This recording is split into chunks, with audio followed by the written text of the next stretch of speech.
ఈ రాష్ట్రంలో రోజురోజుకి నిరుద్యోగ సమస్య రోజురోజుకి పెరుగుతూ ఉన్నది. ఈ రాష్ట్రంలో ఉద్యోగ అవకాశాలు ఉన్నప్పటికీ కూడా ఇప్పుడున్న ప్రభుత్వాలు నోటిఫికేషన్ విడుదల చేయడంలో విఫలమవుతున్నాయి. ఉద్యోగాలు ఇవ్వలేక, ఉద్యోగాలు రాక, ఉపాధి లేక, ఈ ఉద్యోగం లేక ఇంటికి వెళ్ళి తల్లిదండ్రులకు ముఖాలు చూయించుకోలేక అనేక మంది యువత ఆత్మహత్యలు చేసుకుంటూ ఉన్నారు. దీనికి కారణం ఎవరు?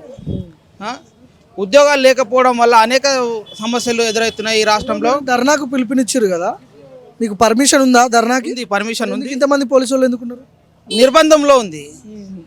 ఇప్పుడు ప్రభుత్వం ఎవరిని కూడా చేయనీయకుండా అడ్డుకుంటుంది. కన్న కొడుకులకు ఉద్యోగం ఇవ్వలేని వాళ్ళు 2000 పింఛన్ ఇవ్వగానే వారు ఆ ఇంటికి పెద్ద కొడుకులు అవుతున్నారు. ఉద్యోగ అవకాశాలు ఉన్నప్పటికీ కూడా ఈ ప్రభుత్వాలు ఇవ్వడం లేదు. పెన్షన్ కూడా 4000 ఏదో ఇస్తా అన్నారు కదా. లేదు అన్నారు కానీ ఇప్పటివరకు ఇచ్చింది లేదు. 2000, 2016 ఇవి ఇస్తా అన్నారు. ఇప్పటి వరకు కూడా ఆ 2000 కాడనే ఆగిపోయింది. ఇప్పటి నుంచి ప్రిపేర్ అవుతున్నావు నువ్వు ఉద్యోగాలకు?